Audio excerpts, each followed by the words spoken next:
Touring talkies ரசிகர்களுக்கு வணக்கம். வாங்க லென்ஸ் நிகழ்ச்சிக்கு போகலாம்.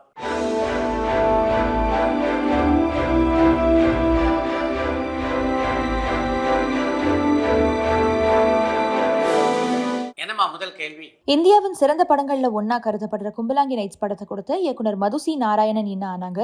இப்போ ஏன் அவங்க தொடர்ந்து படங்களை பண்றது இல்லைன்னு மட்டக்களப்புல இருந்து மயூரன் கேட்டிருக்காங்க. கும்பலாங்கி நைட்ஸ் படத்தை தொடர்ந்து அந்த படத்தின் இயக்குனரான மது நாராயணன் அடுத்து மோகன்லாலை விட்டு ஒரு படத்தை இயக்கப் போகிறார் என்று அந்த படம் வெளியான காலகட்டத்தில் செய்திகள் வெளியாகின. ஆனால் அப்படி ஒரு படப்பிடிப்பு நடந்ததாகவே தெரியல. இப்போது எந்த படத்தையும் மது நாராயணன் இயக்குவதாக தெரியல. முன்னாள் முதல்வர் கலைஞர் மு கருணாநிதி ஐயாவுடைய கதை வசனத்துல அதிகமான திரைப்படங்களை நடிச்ச கதாநாயகன் யாருன்னு விடால இருந்து சுரேஷ் நாச்சியப்பன் கேட்டிருக்காங்க. கலைஞருடைய கதை வசனத்திலே மிக அதிகமான படங்களில் நடித்ததுன்னா அது புரட்சித் தலைவர் எம்ஜிஆர், நடிகர் தினம் சிவாஜியும் தான். சிவாஜி 10 திரைப்படங்களும், எம்ஜிஆர் 10 திரைப்படங்களும் கலைஞருடைய எழுத்திலே நடித்திருக்கிறார். ஆர்ப்பாட்டம் இல்லாம பல ஹிட் சாங்ஸ் பாடியுள்ள பாடகி அனுராதா ஸ்ரீராம் பத்தி சொல்லுங்க. அவங்களுக்கு உரிய அங்கீகாரத்தை தமிழ் சினிமா உலகம் கொடுத்திருக்கான்னு தேவிப்பட்டினம்ல இருந்து பாண்டி கேட்டிருக்காங்க. அனுராதா ஸ்ரீராமுக்கு அங்கீகாரமே கிடைக்கல அப்படின்னு சொல்ல முடியாது.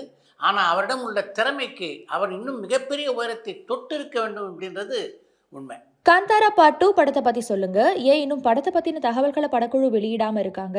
படப்பிடிப்பு தொடர்ந்து நடக்குதா அண்ட் படம் எப்ப வெளியாகும்னு நிலையில இருந்து ஐயப்பன் கேட்டிருக்காங்க. காந்தாரா 2 திரைப்படத்தை எப்படியாவது இந்த ஆண்டு இறுதிக்குள்ளாக வெளிக்கொண்டு வந்து விட வேண்டும் அப்படின்ற எண்ணத்தில் தான் அந்த படக்குழுவினர் முதல்ல பணியாற்றினாங்க. ஆனால் இப்போது பார்க்கும்போது அந்த படம் இந்த ஆண்டு வெளியாவதற்கான வாய்ப்புகள் அறவே இல்லை அப்படின்னு தான் நான் நினைக்கிறேன். அடுத்த ஆண்டின் முதல் பகுதியில் அந்த படம் வெளிவருவதற்கு வாய்ப்புகள் இருக்கின்றன. இந்தியன் 2 ஆடியோ லான்ச்ல அதித்தி சங்கரனுடைய டான்ஸ் பெர்ஃபார்மன்ஸை பார்த்து சங்கர் சார் டென்ஷன் ஆனாரான்னு அம்ஜிக்கரையில இருந்து பத்மநாபன் கேட்டிருக்காங்க. இந்தியன் 2 படத்தினுடைய பாடல் வெளியீட்டு விழாவிலே அதித்தி சங்கர் நடனம் ஆடியதை பார்த்து சங்கர் எதுக்காக டென்ஷன் ஆகணும் அப்படின்னு நீங்க நினைக்கிறீங்க? நடிகை சில்க் ஸ்மிதாவுக்கு பிறகு ஐட்டம் சாங் மூலமா இந்தியாவையே கதிகலங்க வச்சிட்டு இருக்கவங்க நடிகை தமன்னா பாட்டியாதான்றது என்னுடைய கருத்து. இதை பத்தின உங்களுடைய கருத்து என்னன்னு மதுரையில இருந்து முரளி அனுகிரகா கேட்டிருக்காங்க. நான் மறுக்கக்கூடிய விஷயத்தையா நீங்க சொல்லியிருக்கீங்க? நீங்கள் சொல்லியிருப்பது 100க்கு 100 உண்மை. அன்புள்ள ரஜினிகாந்த் திரைப்படத்துல சூப்பர் ஸ்டார் ரஜினிகாந்த் சார் நடிச்சது மாதிரி வேற எந்த நடிகர்களாவது தங்களுடைய பெயர்ல இடம்பெற்ற திரைப்படங்களை நடிச்சிருக்காங்களான்னு விடால இருந்து சுரேஷ் நாச்சியப்பன் கேட்டிருக்காங்க. சூப்பர் ஸ்டார் ரஜினிகாந்தை போல தன்னுடைய பெயரிலே வெளியான ஒரு திரைப்படத்துல வேறு எந்த நடிகரும் நடித்ததாக தெரியல. இசையமைப்பாளர் சந்தோஷ் நாராயணன் அந்தகன் ஆந்தம் பாடலுடைய மியூசிக், லிரிக் அண்ட் மிக்ஸ் நான் கொடுத்தது இல்லைன்னு ட்வீட் பண்ணியிருக்காரு. அப்புறம் அந்தகன் ஆந்தம் பாடலுக்கு இசையமைச்சது யாருன்னு ஆவடியிலிருந்து நிர்மல் கேட்டிருக்காங்க. அந்தகன் படத்தினுடைய இசையமைப்பாளரான சந்தோஷ் நாராயணன் இப்படி ஒரு பதிவை வெளியிட்டிருக்கிறாரு. அந்த பாடலில் நீங்கள் ஏதாவது மாற்றத்தை செய்தீர்களா என்று அந்த படத்தினுடைய இயக்குனரான தியாகராஜத்தை நான் கேட்டேன். சந்தோஷ் நாராயணன் கொடுத்த பாடலை தான் அப்படியே பயன்படுத்தியிருக்கோம். அப்படி இருக்கும்போது இப்படி ஒரு பதிவை ஏன் சந்தோஷ் நாராயணன் வெளியிட்டார் என்று தெரியவில்லை என்றுதான் பதிலளித்தார் தியாகராஜர். ராதாமோகன் சாருக்கு சட்னி சாம்பார் வெப் சீரிஸ் எவ்வளவு முக்கியம்னு விருகம்பாக்கம்ல இருந்து சுரேஷ் கேட்டிருக்காங்க. ஒரு படைப்பாளிக்கு அவருடைய படைப்புகள் எல்லாமே முக்கியமானது தான். அந்த வகையிலே சட்னி சாம்பார் சீரிஸ் ராதாமோகனுக்கு மிக முக்கியமான ஒன்று தான். இத்தனை வருஷம் சினிமா லைஃப்ல என்னைய யாருமே சரியா யூஸ் பண்ணலன்னு நீங்க ஃபீல் பண்ணது உண்டான அம்ஜிக்கரையில இருந்து பப்பு கேட்டிருக்காங்க.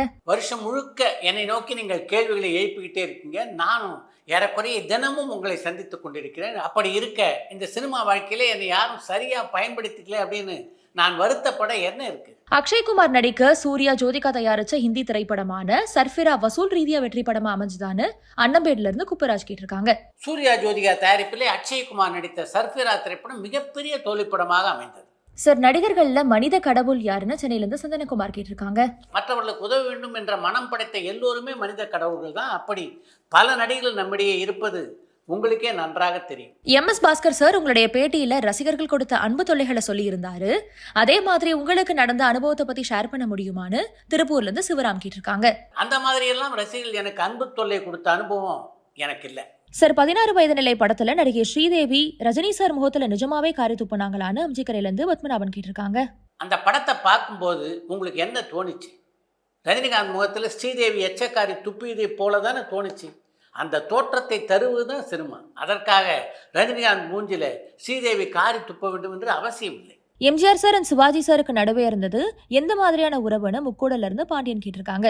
எம்ஜிஆர் சிவாஜி இருவரும் போட்டியாளர்கள் அப்படின்னாலும் அவர்களுக்கிடையே நல்ல நட்பு இருந்தது என்பது உண்மை. நாடகங்களிலே நடித்துக் கொண்டிருந்த காலகட்டத்திலேயே அவங்க 2 பேருக்கும் நல்ல உறவு இருந்ததுனால்தான் அவர்கள் மிகப்பெரிய அளவிலே வளர்ந்ததற்கு பின்னாலேயும் அந்த நட்பு தொடர்ந்தது அப்படின்னு நான் நினைக்கிறேன். சார், ராயன் திரைப்படம் எப்படி இருக்கு? நடிகர் தனுஷனுடைய வளர்ச்சியை நீங்க எப்படி பாக்குறீங்கன்னு பள்ளிக்கரணையில இருந்து வினோத் கேட்டிருக்காங்க. ராயன் திரைப்படம் நல்லதொரு வரவேற்பை ரசிகர் மத்தியிலே பெற்றுக் கொண்டிருக்கிறது. தனுஷை பொறுத்தவரைக்கும் அவருடைய வளர்ச்சி இருக்கு, அது அசாதாரணமான வளர்ச்சி தான். அப்படிப்பட்ட வளர்ச்சியை அவர் அடைந்திருக்கிறார் என்றால் அதுக்கு முக்கியமான காரணம் இன்று வரையிலே தனுஷ் உழைத்து கொண்டிருக்கின்ற உழைப்பு தான். அவருடைய கடுமையான உழைப்பு இன்னும் மிகப்பெரிய உயரத்துக்கு அவர் எடுத்துக்கொண்டு செல்லும் என்பதிலே எனக்கு எந்த சந்தேகமும் இல்லை. சார், படையப்பா, முத்து மாதிரியான பல வெற்றி திரைப்படங்களை கூட சமூக வலைத்தளங்கள்ல தோல்வி படம்னு சொல்றாங்களே, இதை பத்தின உங்களுடைய கருத்து என்னன்னு திருநெல்வேலியில இருந்து கதிர் கேட்டிருக்காங்க. சமூக வலைத்தளங்களிலே தப்பாக பல பேர் தகவல்களை சொல்லிக் கொண்டிருக்கிறார்கள். அப்படிப்பட்ட ஒரு தகவலாகத்தான் இதையும் நான் பார்க்கிறேன். நடிகை மீனா பத்தி இப்போ பரவர செய்தி உண்மையான கொங்கராயக்குறிச்சியிலிருந்து அருணாச்சலம் கேட்டிருக்காங்க. இதற்கு முன்னாலே உள்ள கேள்விக்கு நான் சொன்ன பதில் இருக்க, அது இந்த கேள்விக்கும் பொருந்தும். சார், நடிகர் எஸ்.ஜே. சூர்யா இப்போ உச்சத்துல இருக்காரு. ஆனா இப்ப படம் இயக்க வாய்ப்பு இருக்கா? தயாரிப்பாளர்கள் அதுக்கு முன் வருவாங்களான்னு வெஸ்மாம்பலம்ல இருந்து மிதுன் கிருஷ்ணா கேட்டிருக்காங்க. இன்றைக்கு ஒரு திரைப்படத்தை இயக்க வேண்டும் என்று எஸ்.ஜே. சூர்யா நினைச்சா அதுக்காக ஒரு தயாரிப்பாளரை தேட வேண்டிய அவசியம் சூர்யாவுக்கு இல்லை. அவர் இன்றைக்கு நல்ல சம்பளம் வாங்கிட்டு இருக்காரு. அதை வைத்து 2-3 படங்களை கூட அவர் இயக்கலாம். ஆனால் இன்றைக்கு இருக்கின்ற சூழ்நிலையிலே நிச்சயமாக அப்படி ஒரு படத்தை அவரால் இயக்க முடியாதுன்னு அதுக்கு காரணம் பல திரைப்படங்களிலே தொடர்ந்து நடிக்க அவர் ஒப்பந்தமாகி இருப்பது தான். ஆன்டி இந்தியன் திரைப்படத்தினுடைய இயக்குனரான மாறன் திரும்பவும் படம் இயக்குவாரான்னு மதுரையிலிருந்து வெற்றி கேட்டிருக்காங்க. திரைப்பட தயாரிப்பாளர்கள் மாறனை அணுகி எங்களுக்காக ஒரு படத்தை இயக்கி தரணும்னு கேட்டால் நிச்சயமாக அவர் ஒப்புக்கொள்வார்.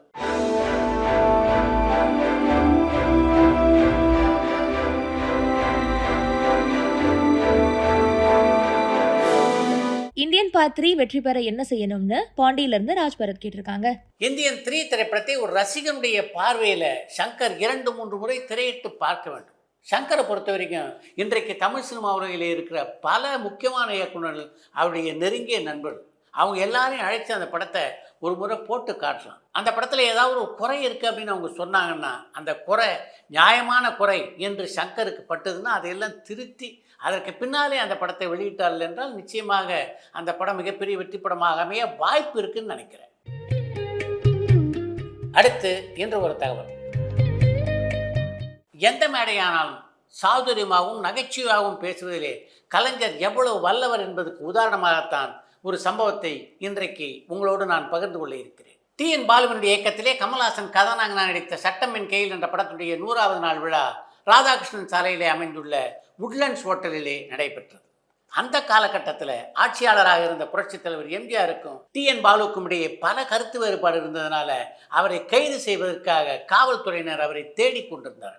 அப்படி ஒரு சூழ்நிலையில் தான் டி.என். பாலுடைய இயக்கத்திலே உருவான சட்டமேன் கையில் படத்துடைய 100வது நாள் விழா கலைஞருடைய தலைமையிலே நடைபெற்றது. கலைஞருடைய விழாவிலே டி.என். பாலுவை கைது செய்தால் நிச்சயமாக பிரச்சனையாகிவிடும் என்று நினைத்த காவல்துறையினர் விழா முடிந்ததற்கு பின்னாலே டி.என். பாலுவை கைது செய்யலாம் என்று காத்திருந்தார். விழாவில் கமல்ஹாசன் நன்றி உரை பேசியதற்கு பின்னாலே கலைஞர் பேசுவதாக ஏற்பாடாகியிருந்தது. கமல்ஹாசன் தன்னுடைய நன்றி உரையை நிகழ்த்திவிட்டு மேடையை பார்த்தாரு. பக்கத்தில் டி.என். பாலுவை காணவில்லை. அவருக்கு பின்னாலே பேச வந்த கலைஞர் சட்டமன் கையில் படத்தை தயாரித்து இயக்கிய நண்பர் சட்டத்தை கையில் எடுத்து கொண்டு போய்விட்டார் என்று தன்னுடைய பேச்சின் நடுவே குறிப்பிட்டார். அவர் அப்படி குறிப்பிட்ட போதுதான் அங்கே இருந்த காவல்துறையினருக்கு டி.என். பாலு அங்கிருந்து தப்பி ஓடிவிட்டார் என்ற விஷயமே தெரிய வந்தது. இப்படி எந்த மேடையிலும் தன்னுடைய கருத்துக்களை வித்தியாசமாக எடுத்து சொல்வதிலே கலைஞருக்கு நிகர் கலைஞர் தான். மகாராஜா படத்தினுடைய கதையை கேட்டு விஜய் ஆண்டனி என்ன சொன்னார்?